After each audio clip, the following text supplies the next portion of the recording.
Hello नमस्कार साथियों, मैं प्रेम आप सबका स्वागत करता हूं आप ही के YouTube channel BSA government job news पर।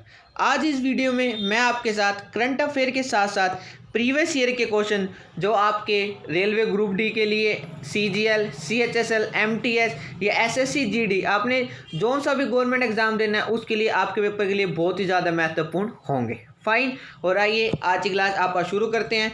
इसके अंदर मैं आपके साथ 40 से 50 क्वेश्चन डिस्कस करूंगा, जिसके अंदर 20 से 25 क्वेश्चन करंट अफेयर्स के होंगे और रिमेनिंग सारे प्रीवियस ईयर के क्वेश्चन होंगे जो रेलवे ने पूछ रखे होंगे या SSC ने जो बार बार अपने पेपर में पूछती है, वही क्वेश्चन मैं आपके साथ इस वीडियो में डिस्कस करूंगा। ठीक है, इसके अंदर मैं आपके साथ जो करंट अफेयर है वो मैं आपके साथ 2020 की current affair important current affair discuss करूंगा ताकि जो डायरेक्टली आपके पेपर में बन जाए। तो आइए आज की क्लास आप शुरू करते हैं। वीडियो स्टार्ट होने से पहले आप इस वीडियो को अपने दोस्तों के साथ ज़्यादा से ज़्यादा जरूर शेयर करना और आपने इस वीडियो को अंत तक देखना है और कमेंट बॉक्स में जरूर बताना आपको ये वीडियो कैसे लगी। आज का पहला क्वेश्चन है आपके सामने, निम्न में से कोरोना वायरस के कारण 1 महीने का आपातकाल लगाने वाला विश्व का पहला देश कौन है? आप मुझे फटाफट बताओ। Who became the first country in the world to impose a 1 month emergency due to corona virus? इसके अंदर मैं बाइलिंगुअल लेके चलूँगा, ना तो कोई इंग्लिश और ना कोई हिंदी वाले बच्चे को कोई भी परेशानी नहीं होनी चाहिए। बस आप मेरी वीडियो से जुड़े रहना, देखना इसके बाहर से आगे पेपर में क्वेश्चन नहीं बनेगा। फटाफट बताओ, ये आपके सामने ऑप्शन भारत, रूस, जापान या अमेरिका। मैं आपको हर क्वेश्चन का आंसर बताने के लिए 10 से 15 सेकंड का टाइम दूंगा। ठीक है, निम्न में से कोरोना वायरस के कारण 1 महीने का आपातकाल लगाने वाला विश्व का पहला देश कौन है? इसका क्या आंसर हो जाएगा? इसका आंसर हो जाएगा ऑप्शन सी, जापान। ठीक है, आपने याद रख लेना कि ये विश्व का पहला देश है जिसने कोरोना वायरस के कारण 1 महीने का आपातकाल लगाया था। ठीक है, देखो आंसर भी गिवन है और इसके साथ साथ देखो जापान आ गया, तो ये हमारा जो देश है वो हमारे पेपर के लिए महत्वपूर्ण हो जाता है। जो इंपॉर्टेंट थिंग्स करंट अफेयर के क्वेश्चन से रिलेटेड होंगी जो आपके पेपर में बन सकती हैं, वो भी मैं आपके साथ बिल्कुल डिटेल में डिस्कस करूंगा। जैसे यहाँ की कैपिटल और लार्जेस्ट सिटी है टोक्यो। ठीक है, यहाँ पे नेशनल लैंग्वेज है वो है जापानीज। ठीक है, ये भी क्वेश्चन आपके पेपर में बनता है। और यहाँ पे एम्परर, यहाँ पे जिसका रूल चलता है वो है नरूतो और यहाँ के प्राइम मिनिस्टर हैं सुगा जी। अगर आप प्राइम मिनिस्टर याद नहीं रखोगे तब भी चल जाएगा, लेकिन आपको एम्परर तो याद रखना होगा। और इसके साथ साथ आपको यहाँ की लेजिस्लेचर को नेशनल डाइट कहते हैं। ठीक है, ये भी आपके पेपर के लिए बहुत ही ज़्यादा महत्वपूर्ण है। उसके साथ साथ यहाँ पे अपर हाउस को हाउस ऑफ काउंसलर और लोअर हाउस को क्या कहते हैं? ये कहते हैं हाउस ऑफ रिप्रेजेंटेटिव। ठीक है, जैसे हमारे यहाँ पे अपर हाउस लोअर हाउस होता है, तो वहाँ पे भी अपर हाउस और लोअर हाउस है। हमारे यहाँ पे अपर हाउस को राज्यसभा और लोअर हाउस को क्या कहते हैं? फटाफट मुझे कमेंट बॉक्स में बताओ, लोअर हाउस को क्या कहते हैं?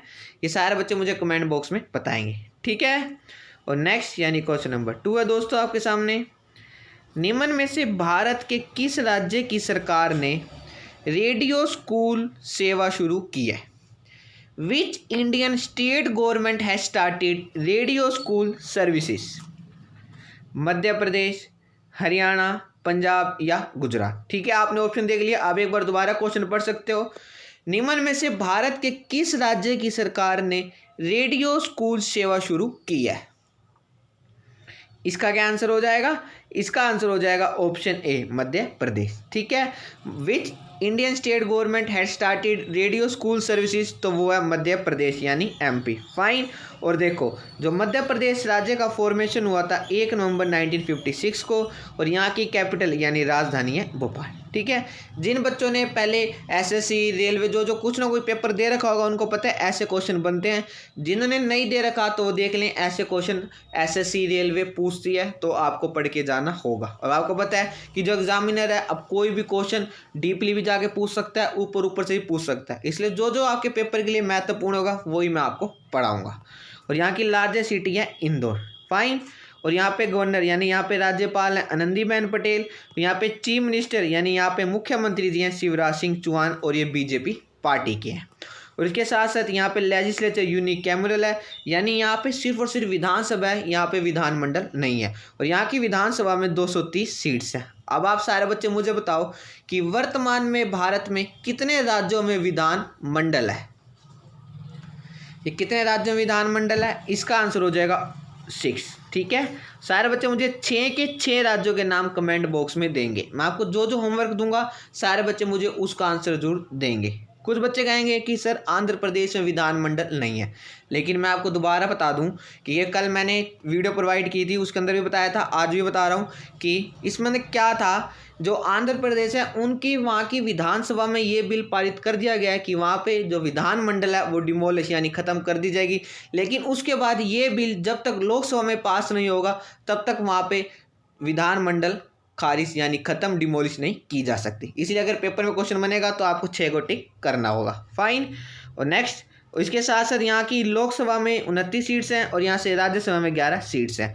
और इसके साथ साथ आजकल एग्जामिनर क्या कर रहा है, वो ये भी पूछता है, आपसे पूछा जाएगा कि मध्य प्रदेश का हाई कोर्ट कहाँ पे है। जैसे आपको पता है कि एक हाई कोर्ट में दूसरे राज्यों के हाई कोर्ट भी होते हैं, तो मध्य प्रदेश का खुद का हाई कोर्ट है।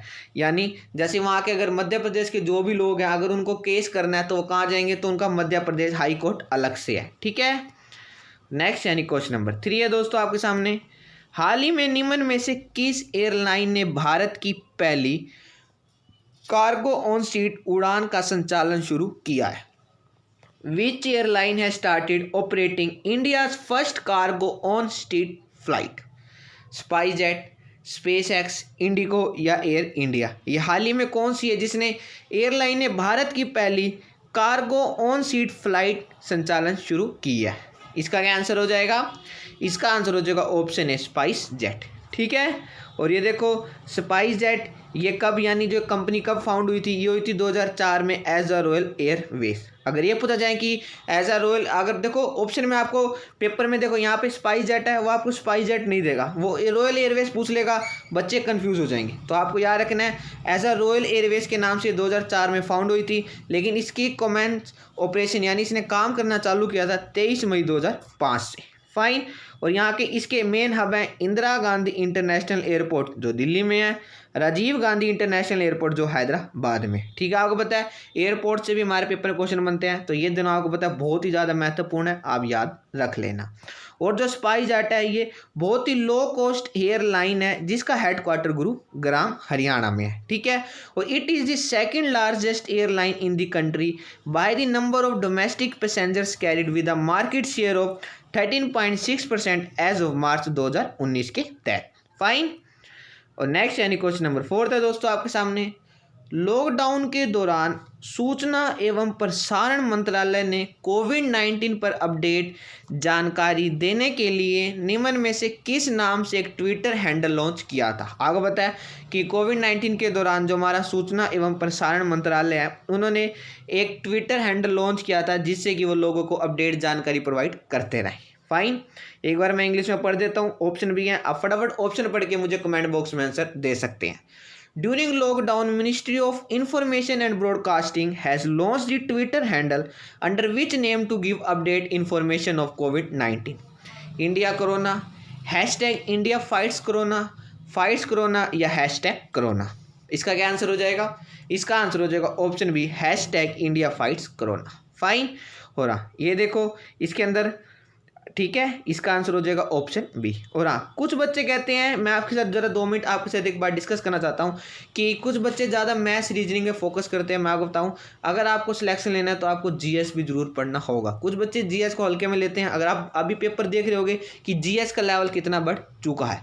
मैथ्स रीजनिंग भी पढ़ना जरूरी है, मैं ये नहीं कह रहा उसको नहीं पढ़ना, इंग्लिश सब कुछ पढ़ना जरूरी है।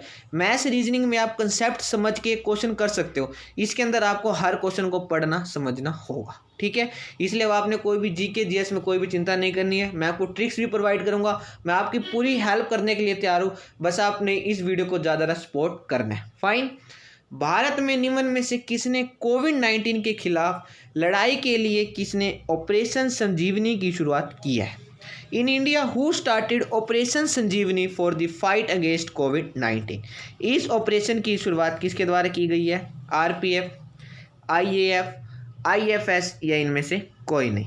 भारत में निम्न में से किसने कोविड-19 के खिलाफ लड़ाई के लिए ऑपरेशन संजीवनी, देखो आपको याद रखना होगा, की शुरुआत की है? इसका क्या आंसर हो जाएगा? इसका आंसर हो जाएगा ऑप्शन बी आईएएफ। फाइन। अब आंसर बताने से पहले ना क्वेश्चन को 2 बार जरूर पढ़ लिया करो। IAF क्या है, इसकी फुल फॉर्म भी सारे बच्चे मुझे फटाफट इसका आंसर दो। ये फाउंड हुई थी 8 अक्टूबर 19, ठीक है, ये मैंने मिसिंग छोड़ दिया है। इसका आंसर ये सारे बच्चे मुझे कमेंट बॉक्स में देंगे। मैंने 8 अक्टूबर आपको बता दिया है। मैं आपको जितना भी होमवर्क दे रहा हूँ ना, सारे बच्चे मुझे इसका आंसर देना। आपको पता है ये आपकी रिवीजन क्लास है, मैं इसके अंदर रैंडमली कोई भी क्वेश्चन आपसे पूछ सकता हूँ, आपको मुझे आंसर देना होगा। इसका हेडक्वार्टर है नई दिल्ली में। और इसका मोटो क्या है, इसका मोटो है glory that touches the sky. Fine. आजकल मोटो से भी हमारे पेपर में क्वेश्चन बनते हैं, आपने सिर्फ और सिर्फ इसको इंग्लिश में याद रख लेना है। और हाँ, मोस्ट इंपॉर्टेंट क्वेश्चन, इसके कमांडर इन चीफ कौन है? हमारे कमांडर इन चीफ होते हैं प्रेसिडेंट रामनाथ कोविंद जी, ठीक है। कमांडर इन चीफ पूछा जाए तो आपको राष्ट्रपति पे टिक करना होगा। उसके बाद chief of the air staff कौन है? तो वह हमारे air chief marshal Rakesh Kumar Singh ji Bhadauria. और vice chief of the air staff कौन है? वो एयर मार्शल हरजीत सिंह अरोड़ा, ठीक है। अब ये तीनों के तीनों नाम याद रख लेना। चीफ पूछे, वाइस चीफ पूछे, इसके साथ कमांडर इन चीफ पूछे तो वो हमारे प्रेसिडेंट रामनाथ कोविंद जी। नेक्स्ट यानी क्वेश्चन नंबर 6 था दोस्तों आपके सामने। निम्न में से भारत के किस राज्य की सरकार ने लोगों को संगठित करने के लिए वाई सेफ टनल स्थापित की है? Which Indian state government has set up 5th V safe tunnel to organise people? कुछ बच्चे कहेंगे कि सर बहुत ज़्यादा डीपली पढ़ा रहे हैं। मैं आपको वही क्वेश्चन कराऊंगा जो आपके पेपर में बनते हैं। अगर इससे रिलेटेड कोई क्वेश्चन बने तो वो छूटना नहीं चाहिए। तमिलनाडु, केरल, उड़ीसा या तेलंगाना, इसका क्या आंसर हो जाएगा? इसका आंसर हो जाएगा ऑप्शन डी, तेलंगाना, ठीक है। अब देखो, तेलंगाना का फॉर्मेशन, इस राज्य का फॉर्मेशन हुआ था 2 जून 2014 को, ठीक है। और इसी दिन तेलंगाना डे भी मनाया जाता है। और इसकी कैपिटल और लार्जेस्ट सिटी है हैदराबाद। और यहाँ पे कुल जिले हैं 33। फाइन। और यहाँ पे गवर्नर यानी राज्यपाल कौन है? वो है सौदारंजन जी, ठीक है। उसके साथ साथ यहाँ पे चीफ मिनिस्टर है के चंद्रशेखर राव। और ये TRS पार्टी के हैं। कई बार इनकी पार्टी से भी हमारे पेपर में क्वेश्चन बन जाता है। और यहाँ पे जो लेजिस्लेचर है वो बाई कैमरल है, ठीक है, जिसमें यहाँ की विधानसभा में 119 और विधानमंडल में 40 सीट्स हैं। यहाँ से राज्यसभा में 7 और लोकसभा में 17 सीट्स हैं, ठीक है। ये सारी सीटें आपको कैसे याद होंगी? बार बार रिवीजन करके, और रिवीजन करवाने की भी जिम्मेदारी मेरी। और नेक्स्ट हो रहा, और यहाँ पे तेलंगाना का भी खुद का हाई कोर्ट ही है, ठीक है। नेक्स्ट यानी क्वेश्चन नंबर 7 है दोस्तों आपके सामने। निम्न में से भारत के किस बैंक को PM केयर फंड में दान की गई राशि को एकत्रित करने के लिए चुना गया है? Indian overseas bank, ICICI bank, SBI या PNB बैंक? ये आपका आज का होमवर्क है। सारे बच्चे मुझे इसका आंसर कमेंट बॉक्स में देंगे। निम्न में से भारत के किस बैंक को PM केयर फंड में दान की गई राशि को एकत्रित करने के लिए चुना गया है? फाइन।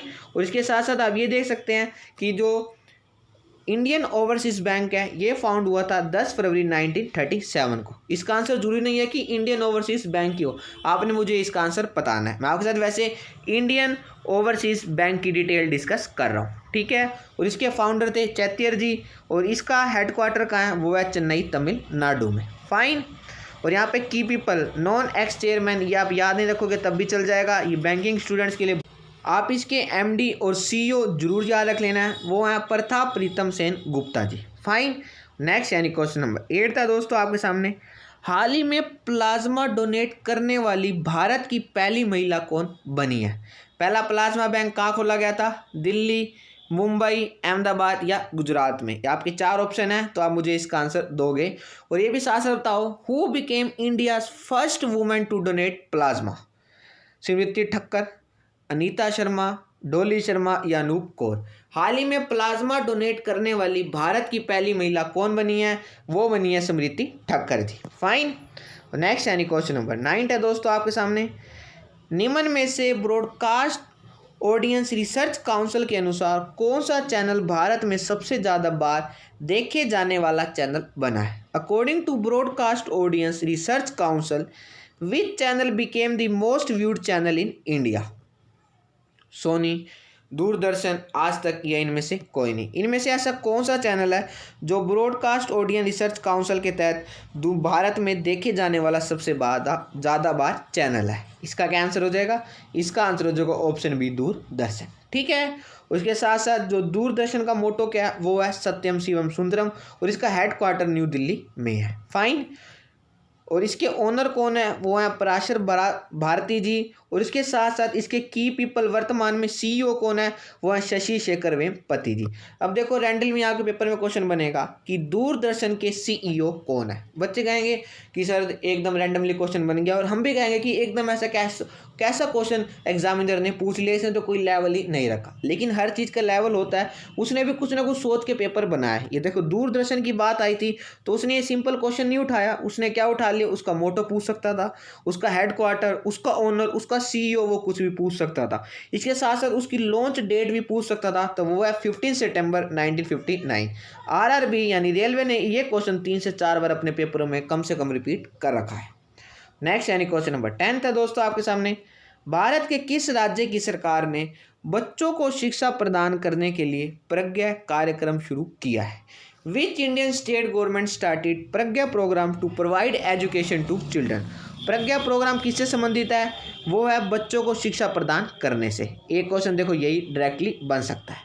केरल है, तमिलनाडु, असम या मिजोरम? इसका क्या आंसर हो जाएगा? इसका आंसर हो जाएगा ऑप्शन सी असम। ठीक है, ये प्रज्ञा प्रोग्राम असम राज्य द्वारा शुरू किया गया है, और आपको पता है असम में चुनाव है, तो ये हमारे लिए बहुत ही ज़्यादा महत्वपूर्ण है। नेक्स्ट क्वेश्चन है दोस्तों आपके सामने। हाल ही में किस बैंक ने अपने ग्राहकों के लिए Amazon, एलेक्सा और गूगल असिस्टेंट पर वॉइस बैंकिंग सेवा शुरू की है? Which bank has launch voice banking service for its customer on Amazon, Alexa and Google assistant? ये ऑप्शन है आपके सामने, SBI, ICICI, PNB बैंक या इंडियन ओवरसीज बैंक। ऐसा कौन सा बैंक है? इसका क्या आंसर हो जाएगा? इसका आंसर हो जाएगा option B, ICICI bank. Fine. ये जो हाल ही में ICICI बैंक ने अपने ग्राहकों के लिए Amazon, एलेक्सा और गूगल असिस्टेंट पर वॉइस बैंकिंग सेवा शुरू की है। फाइन। ICICI बैंक का फॉर्मेशन यानी फाउंड हुई थी ये 5 जनवरी 1994 को, और इसका हेडक्वार्टर है वडोदरा, गुजरात में। और इसके की पीपल आपको याद रखने होंगे, चेयरमैन गिरीश चंद्र जी हैं, और इसके MD और CEO हैं संदीप बख्शी जी। ये तो आपको जरूर याद रखने ही होंगे। फाइन। नेक्स्ट यानी क्वेश्चन नंबर 12 है दोस्तों आपके सामने। हाल ही में कोविड-19 महामारी के बीच राष्ट्रीय चुनाव करने वाला विश्व का पहला देश कौन सा बना है? Which country became the first country to make national election amid कोविड-19 एपिडेमिक? यानी कोविड-19 के कारण विश्व का ऐसा पहला देश कौन सा है जिसने चुनाव करवाए हैं? अमेरिका, भारत, चीन या साउथ कोरिया? ऐसा कौन सा देश है? तो वो हो जाएगा, इसका आंसर हो जाएगा ऑप्शन डी, साउथ कोरिया जी। ठीक है, और जिसकी कैपिटल और लार्जेस्ट सिटी है सियोल, और यहाँ पे प्रेसिडेंट है मून जे इन। फाइन। अजीब नाम है, लेकिन हमारे पेपर में क्वेश्चन देखना जरूर बनेगा। नेक्स्ट यानी क्वेश्चन नंबर 13 है दोस्तों आपके सामने। निम्न में से भारत के किन राज्यों में चमगादड़ों से बिटकोव नाम से कोरोना वायरस की पहचान हुई थी? In which Indian states the corona virus has been identified by bats as BtCoV? ठीक है, केरला, अरुणाचल प्रदेश, पौंडीचेरी, तमिलनाडु या उपरोक्त सभी? इनमें से ऐसे भारत के कितने राज्य हैं, या कौन सा राज्य है जिसमें चमगादड़ों से बिटकोव नाम से कोरोना वायरस की पहचान हुई थी? इसका क्या आंसर हो जाएगा? इसका आंसर हो जाएगा ऑप्शन डी, सभी। यानी ठीक है, यानी ये चारों के चारों राज्य हैं। फाइन। और नेक्स्ट यानी क्वेश्चन नंबर 14 है दोस्तों आपके सामने। निम्न में से हाल ही में कोविड-19 मरीजों के लिए आयुर्वेद का उपयोग करने वाला भारत का पहला राज्य कौन सा बना है? यानी कोविड-19 मरीजों के लिए आयुर्वेद का उपयोग करने वाला भारत का पहला राज्य कौन सा बना है? Which state became the first state in India to use Ayurveda for कोविड-19 पेशेंट्स? हरियाणा, पंजाब, गोवा या तमिलनाडु? इसका क्या आंसर हो जाएगा? इसका आंसर हो जाएगा, सारे बच्चे देखेंगे, इसका आंसर हो जाएगा ऑप्शन सी। और ये बहुत ही ज़्यादा महत्वपूर्ण क्वेश्चन है, वेरी वेरी इंपॉर्टेंट क्वेश्चन। और आप देख सकते हो गोवा राज्य का फॉर्मेशन 30 मई 1987 को हुआ था। इसकी कैपिटल है पणजी। कई बार पेपर में पणजी भी लिखा आएगा, तो आपको टिक करना होगा। यहाँ पे लार्जेस्ट सिटी है वास्को डी गामा, और यहाँ पे सिर्फ और सिर्फ कितने जिले हैं? वो हैं 2। ठीक है, ये भी बहुत इंपॉर्टेंट क्वेश्चन है, ये बार बार रिपीट होता है। उसके साथ साथ यहाँ पे गवर्नर है भगत सिंह कोश्यारी जी, और यहाँ पे चीफ मिनिस्टर कौन है? वो है प्रमोद सावंत, और ये बीजेपी पार्टी के हैं। यहाँ पे सिर्फ और सिर्फ विधानसभा है, और इनकी विधानसभा में 40 सीट्स हैं। तो यहाँ से राज्यसभा में 1 और लोकसभा में 2 सीट है। अगर आप ये याद नहीं करोगे तल चल जाएगा, लेकिन आपको ये और ऊपर की सारी डिटेल तो याद रखनी होगी। नेक्स्ट यानी क्वेश्चन नंबर 15 था आपके सामने। भारत देश का पहला कोरोना मेडिकल कॉल सेंटर कहाँ स्थापित किया गया था? Where was the country's first corona medical call centre established? Noida, Bombay, Surat या लखनऊ? भारत देश का पहला कोरोना मेडिकल कॉल सेंटर कहाँ स्थापित किया गया था? इसका आंसर हो जाएगा ऑप्शन ए नोएडा में। फाइन। और नेक्स्ट क्वेश्चन है दोस्तों आपके सामने, हाल ही में किस राज्य में सबसे जहरीले सांप ग्रीन पिट वाइपर की एक नई प्रजाति खोजी गई है? अब बताओ, which state of India had discovered a new species of world most poisonous snake green pit viper? ठीक है, बहुत ही ज़्यादा स्नेक पॉइजनस है जिसका नाम है ग्रीन पिट वाइपर। पेपर पूछा जाएगा ग्रीन पिट वाइपर क्या है, आपको दे देगा शेर की प्रजाति या मछली की प्रजाति, इसकी प्रजाति, उसकी प्रजाति। आपको याद रखना ये क्या है, एक बहुत ही ज़्यादा मोस्ट पॉइजनस स्नेक है। ये कहाँ पे इसकी खोज की गई है? असम, अरुणाचल प्रदेश, आंध्र प्रदेश या हिमाचल प्रदेश में। इसका क्या आंसर हो जाएगा? इसका आंसर हो जाएगा option B Arunachal Pradesh. Fine. और नेक्स्ट यानी क्वेश्चन नंबर 17 है दोस्तों आपके सामने, निम्न में से किस इंश्योरेंस कंपनी ने कोविड-19 के लिए अतिरिक्त लाभों की घोषणा करने वाली पहली जीवन बीमा कंपनी बनी है? इनमें से ऐसी कौन सी कंपनी है जिसने इंश्योरेंस कंपनी ने कोविड-19 के लिए अतिरिक्त लाभों की घोषणा करने वाली पहली जीवन बीमा कंपनी बनी है? Which insurance company became the first life insurance company to announce additional benefits for कोविड-19? यानी वो कोविड-19 के लिए एडिशनल बेनिफिट्स देगी।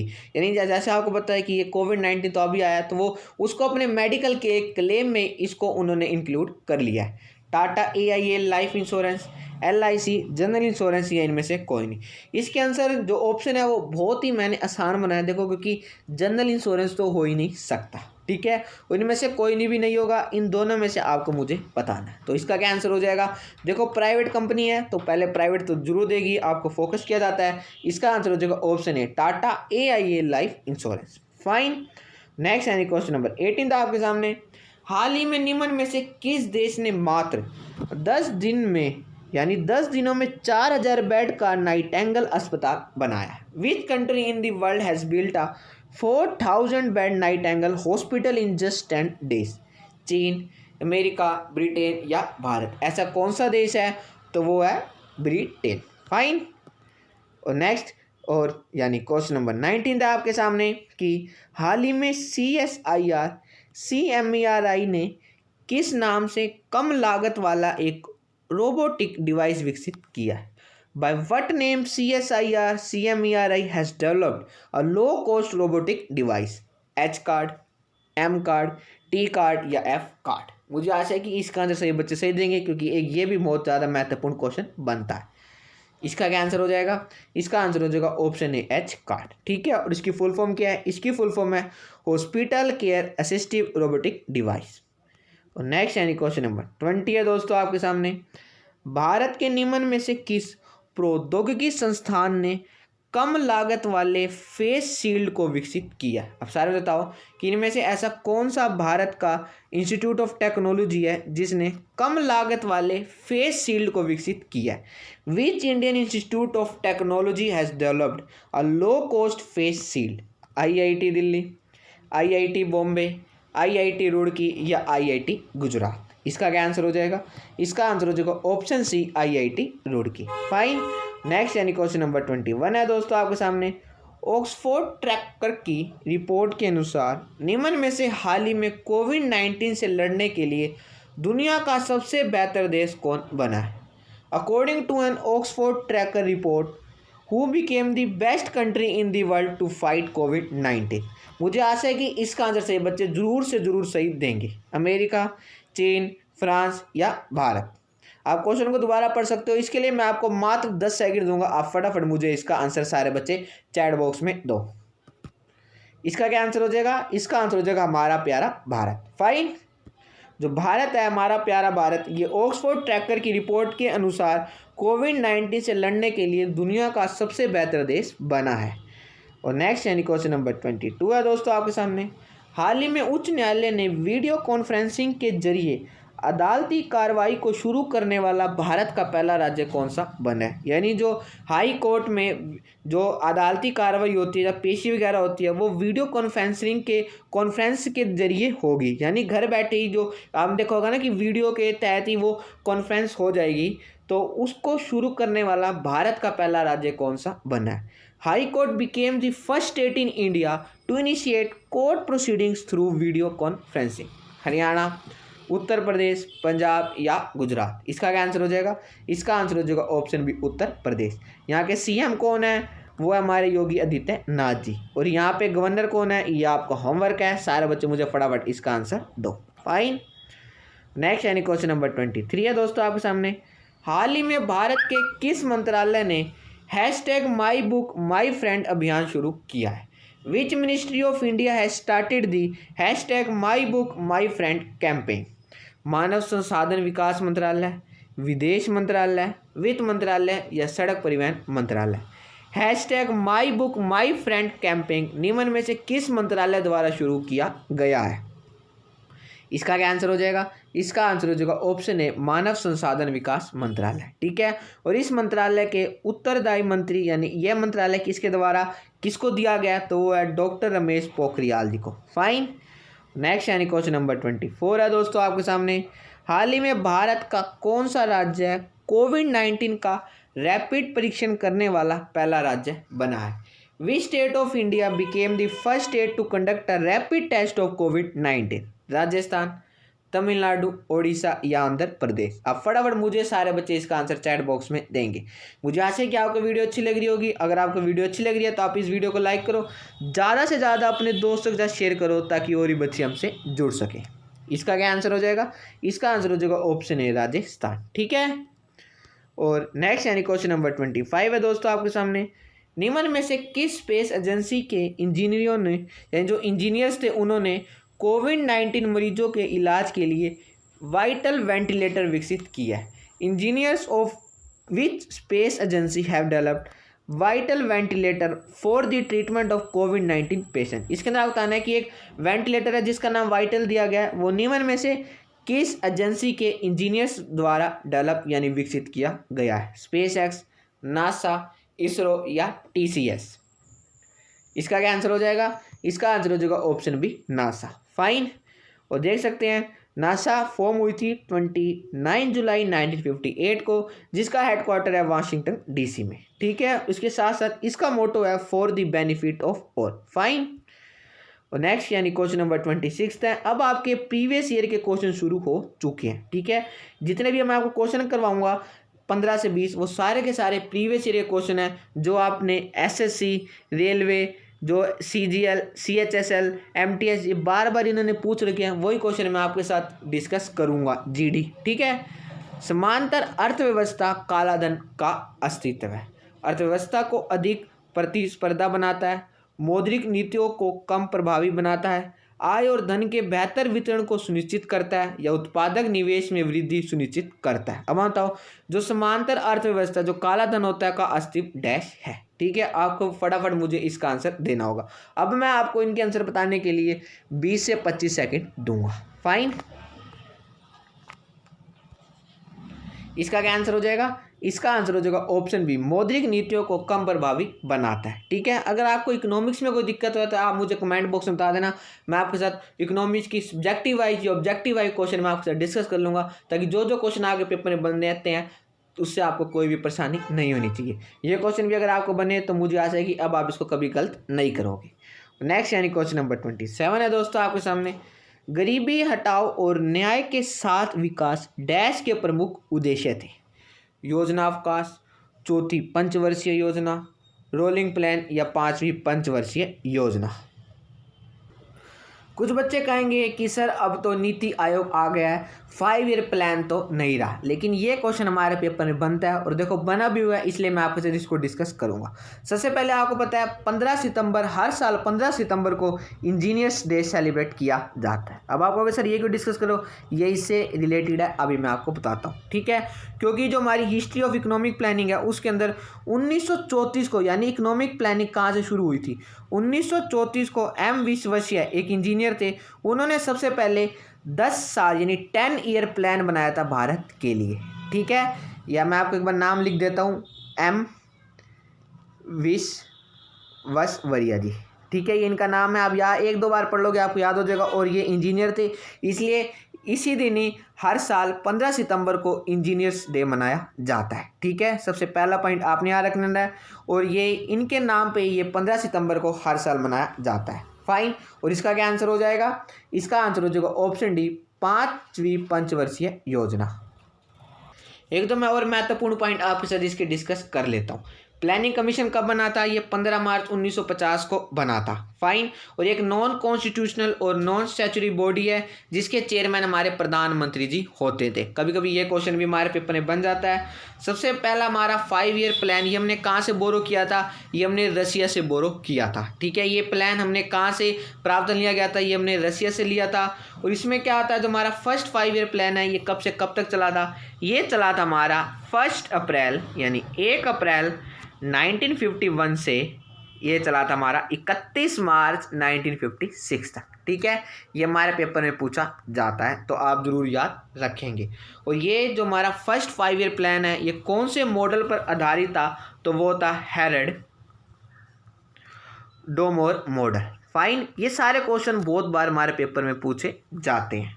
और इसके अंदर इस 5 ईयर प्लान में हमारा एम क्या था? तो वो था हमारा एग्रीकल्चर डेवलपमेंट एंड इरिगेशन का, इसके अंदर हमारा एम था। और इसी के तहत ही आपको पता है बाकरा नंगल डैम है, हीराकुंड डैम और दामोदर वैली, ये सारे के सारे इसी के तहत ही विकसित किए गए थे। ठीक है, उसके साथ साथ सेकंड 5 ईयर प्लान हमारा 1956 से लेकर 1961 तक चला था।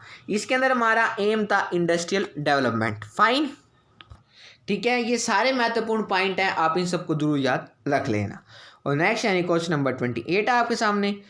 धमेक स्तूप निम्नलिखित में से किस स्थान पर स्थित है? अब आप सारे बताएंगे कि जो धमेक स्तूप है वो निम्नलिखित में से किस स्थान पर स्थित है? बोध गया, सारनाथ, सांची या कौशाम्बी?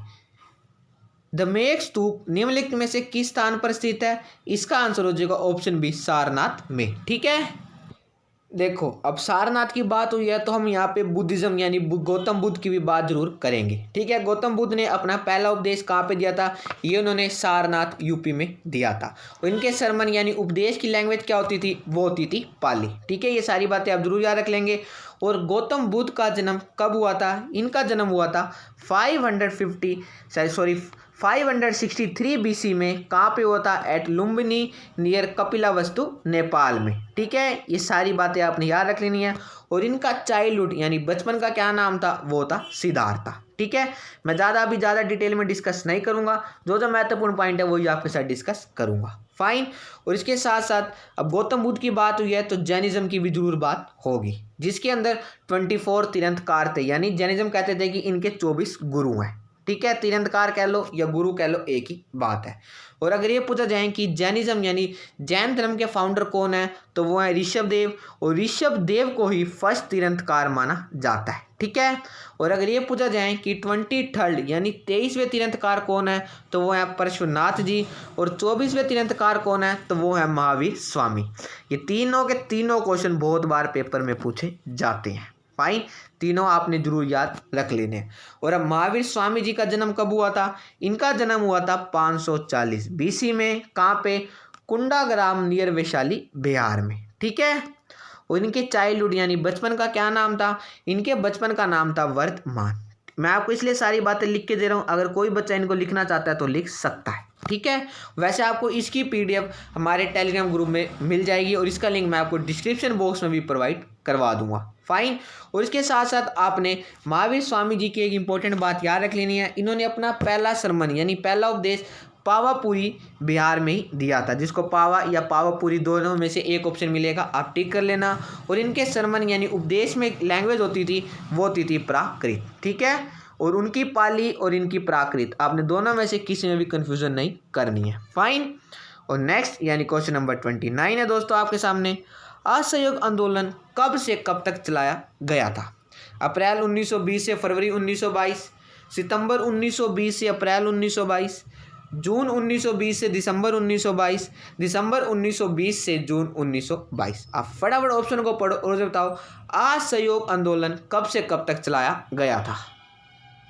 ये नॉन कॉरपोरेशन मूवमेंट कब से कब तक चलाया गया था? ये चलाया गया था सितंबर 1920 से अप्रैल 1922 तक, ठीक है। और इसके लीडर जी कौन थे, यानी इसके लीडर कौन थे? वो थे हमारे गांधी जी। इसके अंदर क्या था कि जो गांधी जी थे उन्होंने चरखा डिस्ट्रीब्यूट किया था, जिससे कि जो लोग हैं वो खादी का काम कर सके, यानी खादी बना सके। आपको पता नहीं वो गांधी जी चरखा चलाते थे, वो उन्होंने इसको डिस्ट्रीब्यूट किया था। और जो चरखा डिस्ट्रीब्यूट किया था इसका फंड कहाँ से आया था? वो उन्होंने तिलक स्वराज फंड से लिया था, ठीक है। जब मैं आपको आगे और बताऊंगा तो बताऊंगा कि तिलक स्वराज फंड कब बना था। सिर्फ और सिर्फ आप इतना ही ध्यान रख लेना। और इसके अंदर गांधी चाहते थे कि वुमेन भी हमारे साथ आए, और इसके साथ साथ इन्होंने इसको क्यों अप्रैल 1922 में किया था, विड्रॉ कर लिया था? क्योंकि 5 फरवरी 1922 को, मुझे आशा है कि आपको याद आ गया होगा, क्योंकि 5 फरवरी 1922 को चोरी चौरा गोरखपुर यूपी में कांड हुआ था, ठीक है। जिसके अंदर क्या था कि लोगों ने police station with police man were burned, यानी जो लोग थे उन्होंने पुलिस स्टेशन को आग लगा दी थी, जिसके अंदर कुछ पुलिस मैन थे, ठीक है। ड्यू टू दिस, इसी के कारण ही गांधी जी ने नॉन कॉरपोरेशन मूवमेंट को अप्रैल 1922 में विड्रॉ यानी खत्म कर दिया था, यानी वापस भी ले लिया था। अब इसको ऐसे भी कह सकते हो, ठीक है। नेक्स्ट यानी क्वेश्चन नंबर 30 आपके सामने। भूमध्य रेखा निम्नलिखित में से किस देश से होकर नहीं गुजरती है? कीनिया, मैक्सिको, इंडोनेशिया या ब्राज़ील? भूमध्य रेखा निम्नलिखित में से किस देश से होकर नहीं गुजरती है? इसका क्या आंसर हो जाएगा? इसका आंसर हो जाएगा ऑप्शन बी, मैक्सिको से, ठीक है। और नेक्स्ट यानी क्वेश्चन नंबर 31 है दोस्तों आपके सामने। निम्नलिखित में से किस प्रदेश या देश की सीमा अरुणाचल प्रदेश से नहीं लगती है? असम, नागालैंड, भूटान या मणिपुर? निम्नलिखित में से किस प्रदेश या देश की सीमा अरुणाचल प्रदेश के साथ नहीं लगती है? इसका क्या आंसर हो जाएगा? इसका आंसर हो जाएगा ऑप्शन डी, मणिपुर से। फाइन। मैं आपको थोड़े जैसे पाकिस्तान, अफगानिस्तान, ये सारी बातें आपसे डिस्कस कर लेता हूँ। अगर पूछा जाए कि भारत के किन किन राज्यों की सीमा पाकिस्तान के साथ लगती है? पहला गुजरात, राजस्थान, पंजाब और जम्मू एंड कश्मीर, ठीक है। अब आप बताएंगे कि जम्मू एंड कश्मीर और लद्दाख आपको पता है 2 हो गए हैं। जम्मू एंड कश्मीर की लगती है या लद्दाख की लगती है? ये भी आपका होमवर्क है, या दोनों की लगती है? ये सारे बच्चे मुझे ज़रूर बताएंगे, ठीक है। और इसके बाद नेपाल की किन राज्यों से लगती है? उत्तराखंड, उत्तर प्रदेश, बिहार, वेस्ट बंगाल या सिक्किम? ये सारे मैंने ट्रिक से याद कर रखे हैं। अगर आप कहोगे तो मैं आपको इसकी अलग से वीडियो ट्रिक की प्रोवाइड कर दूंगा सारे बच्चे, लेकिन मुझे कमेंट बॉक्स में जरूर कहेंगे, तब मैं आपको इसकी ट्रिक प्रोवाइड कर दूंगा। अगर भूटान का पूछा जाए तो भूटान से है सिक्किम, और नेक्स्ट हो जाएगा आपका असम, और नेक्स्ट वेस्ट बंगाल, और नेक्स्ट हमारा अरुणाचल प्रदेश, ठीक है। ये हमारे यहाँ भूटान से। अगर म्यांमार का पूछा जाए तो वो अरुणाचल प्रदेश, नागालैंड, मणिपुर और मिजोरम। कुछ चीज़ें अगर आप ट्रिक से याद रखोगे ना तो आपको हमेशा के लिए याद हो जाएंगी, क्योंकि कुछ चीज़ें आपको ट्रिक से याद करनी पड़ेंगी, ठीक है। ये सारी बातें आप जरूर याद रखेंगे। और नेक्स्ट यानी क्वेश्चन नंबर 32 आपके सामने। अच्छन महाराज निम्नलिखित में से किस क्षेत्र से संबंधित है?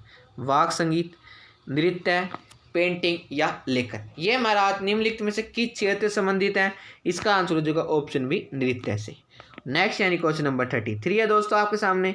निम्नलिखित में से किसकी इलेक्ट्रॉनिक बंधुता सबसे कम है? फ्लोरीन, क्लोरीन, ब्रोमीन या आर्गन? अब बताओ कि निम्नलिखित में से किसकी इलेक्ट्रॉनिक बंधुता सबसे कम है? इसका क्या आंसर हो जाएगा? इसका आंसर हो जाएगा ऑप्शन डी, आर्गन की। फाइन। और नेक्स्ट यानी क्वेश्चन नंबर 34 आपके सामने। और हाँ, अब देखो इलेक्ट्रॉन आया तो इसके भी कुछ महत्वपूर्ण पॉइंट मैं आपसे डिस्कस कर लेता हूँ। जैसे कि इलेक्ट्रॉन की खोज किसने की थी? तो वो की थी जे थॉमसन ने, ठीक है। और इन्होंने किस वर्ष में की थी? ये की थी इन्होंने 1898 में, ठीक है। उसके साथ साथ अगर न्यूट्रॉन की पूछी जाए तो ये की थी जे चैडविक ने। आप चैडविक याद रख लेना, जे आप याद मत करना, ठीक है। उसके साथ साथ प्रोटॉन की खोज की थी गोल्डस्टेन ने, ठीक है। अगर आपको गोल्डस्टेन ऑप्शन में नहीं मिलेगा तो आपको रदरफोर्ड मिलेगा, क्योंकि प्रोटॉन का नाम किसने दिया था? वो रदरफोर्ड ने दिया था। इन दोनों में से आपको एक मिलेगा, आप इसको टिक कर देना। इसकी तो एक कहते हैं ना यूनिवर्स ट्रिक है जो सारे बच्चे याद रखते हैं, ईंट पर गिर के नाचना, ठीक है। ये एक यूनिवर्सल ट्रिक है, सबको ये ट्रिक याद होती है, आप इसको याद कर लेना। फाइन। और नेक्स्ट यानी क्वेश्चन नंबर 34 आपके सामने, अमल के विषय में निम्नलिखित में से कौन सा या से कथन सही है? वे लाल लिटमस को नीला कर देते हैं, वे नीले लिटमस को लाल कर देते हैं, या उनका पीएच मान 7 से कम होता है। अब वहाँ बताओ, जो अम्ल जो एसिड होता है उसके संबंध में निम्न में से कौन से कथन या सारे कथन कौन कौन से कथन सही है? आप सारे बच्चे मुझे फटाफट बताओ, ऑप्शन आपके सामने है। फाइन, इसका क्या आंसर हो जाएगा? इसका आंसर हो जाएगा ऑप्शन बी, केवल 2 तथा 3। वे नीले लिटमस को लाल कर देते हैं और इसके साथ साथ उनका पीएच मान 7 से कम होता है। ठीक है, वो नीले लिटमस को लाल में कन्वर्ट कर देते हैं, लेकिन वो हल्दी में पूजा जाए तो आप नो चेंज यानी टर्मरिक में आप नो चेंज को टिक करोगे, और इसके साथ साथ अगर मिथाइल ऑरेंज को पूजा जाए तो वो आप रेड को टिक करोगे। ठीक है, ये तीनों आप जरूर याद रख लेना। और अगर बेस में पूजा जाए तो बेस क्या करता है? बेस रेड को नीले रंग में चेंज करता है। ठीक है, बेस के में आप याद रखोगे, और टर्मरिक हल्दी में आप रेड को ही टिक करोगे। ठीक है, ये रेड में कन्वर्ट करता है, उसके साथ साथ मिथाइल ऑरेंज को ये येलो में कन्वर्ट करता है। फाइन, ये कुछ फैक्ट्स हैं, आप इनको जरूर याद रख लेना। और नेक्स्ट यानी क्वेश्चन नंबर 35 है आपके सामने, भारत के नियंत्रक एवं महालेखा परीक्षक अपनी ऑडिट का विवरण डैश को प्रस्तुत करते हैं। यानी भारत के राष्ट्रपति को, भारत के प्रधानमंत्री को, भारत के वित्त मंत्री या भारत के गृह मंत्री। भारत के नियंत्रक एवं महालेखा परीक्षक controller and auditor general of India अपनी ऑडिट का विवरण डैश को प्रस्तुत करते हैं। वो किसके प्रस्तुत करते हैं? वो करते हैं भारत के राष्ट्रपति जी को। क्यों? क्योंकि इनकी नियुक्ति भारत के राष्ट्रपति जी के द्वारा की जाती है। नेक्स्ट यानी क्वेश्चन नंबर 36 था आपके सामने, किस संवैधानिक संशोधन अधिनियम में दल बदल कानून पारित किया गया था? Anti defection law. किस संवैधानिक संशोधन अधिनियम में दल बदल कानून पारित कर दिया गया था? दल 10 यानी ये 10th शेड्यूल में है। ठीक है, आपको पता है वर्तमान में हमारे संविधान में कितने शेड्यूल हैं? तो वो हैं 12, पहले कितने थे? 8 थे, और ये 10th शेड्यूल में है। 41वां संवैधानिक संशोधन अधिनियम, 46वां संवैधानिक संशोधन अधिनियम, 48वां संवैधानिक संशोधन अधिनियम या 52वां संवैधानिक संशोधन अधिनियम। इसको आयाराम गयाराम भी कहा जाता है। ठीक है, ये कौन से संवैधानिक संशोधन अधिनियम के तहत दल बदल कानून पारित किया गया था? ये किया गया था 52वां संवैधानिक संशोधन अधिनियम के तहत। नेक्स्ट यानी क्वेश्चन नंबर 37 आपके सामने, जब प्रकाश संश्लेषण के लिए कार्बन डाइऑक्साइड की आवश्यकता नहीं होती है तो पौधा रंध्र को बंद क्यों कर देता है? वो क्यों कर देता है? कार्बन डाइऑक्साइड को संग्रहित करने के लिए, पानी के नुकसान को रोकने के लिए, संग्रहित ऑक्सीजन को त्यागने के लिए, या कोई विकल्प सही नहीं है। इसका क्या आंसर हो जाएगा? इसका आंसर हो जाएगा ऑप्शन बी, पानी के नुकसान को रोकने के लिए। और नेक्स्ट यानी क्वेश्चन नंबर 38 है दोस्तों आपके सामने, कुपिका डैश के भीतर गुब्बारे जैसी संरचनाएं, फेफड़ों के, वक्र, यकृत या हृदय। ये किसके भीतर गुब्बारे जैसी संरचनाएं? इसका आंसर हो जाएगा ऑप्शन ए, फेफड़ों के भीतर। फाइन, नेक्स्ट यानी सेकंड लास्ट क्वेश्चन है दोस्तों आपके सामने, कौन सा देश फ्रांस के बाद फोटोवोल्टिक राजमार्ग बनाने वाला विश्व का दूसरा देश बन गया था? चीन, जापान, जर्मनी या कनाडा। निम्न में से ऐसा कौन सा देश है जो फ्रांस के बाद फोटोवोल्टिक राजमार्ग बनाने वाला विश्व का दूसरा देश है? इसका आंसर हो जाएगा ऑप्शन ए, चीन। फाइन, और नेक्स्ट यानी लास्ट क्वेश्चन है दोस्तों आपके सामने, चक्रवात को विश्व के विभिन्न भागों में विभिन्न नामों से जाना जाता है। जापान और फिलीपींस में इसे डैश कहते हैं, फनल, वर्लपूल, ट्विस्टर या टाइफोन। इसका आंसर मैं आपके साथ डिस्कस करूंगा, लेकिन जो जो क्वेश्चन मैंने आपको दिए हैं सारे बच्चे मुझे इसका आंसर कमेंट बॉक्स में जरूर देंगे। अगर आपको कोई ट्रिक भी चाहिए तो वो भी मुझे सारे बच्चे कमेंट बॉक्स में जरूर लिखेंगे, नेक्स्ट वीडियो में उसी पे बना दूंगा। जापान और फिलीपींस में जो चक्रवात आता है उसको किस नाम से जाना जाता है? इसका आंसर हो जाएगा ऑप्शन डी, टाइफोन। फाइन, ये देखो आंसर भी गिवन है। आज की वीडियो में बस इतना ही। मुझे आशा है कि आपको वीडियो अच्छी लगी होगी। अगर आपको वीडियो अच्छी लगी है तो आप इस वीडियो को लाइक करो, ज़्यादा से ज़्यादा अपने दोस्तों के साथ शेयर करो ताकि और भी बच्चे हमसे जुड़ सके। मैं आपको ऐसे ही अच्छे से अच्छा मटेरियल प्रोवाइड करूंगा ताकि कोई भी क्वेश्चन इससे बाहर से नहीं बनना चाहिए। और हम बहुत ही जल्दी अपनी नेक्स्ट वीडियो में मिलेंगे। जय हिंद, जय Bharat. Thank you and have a nice day.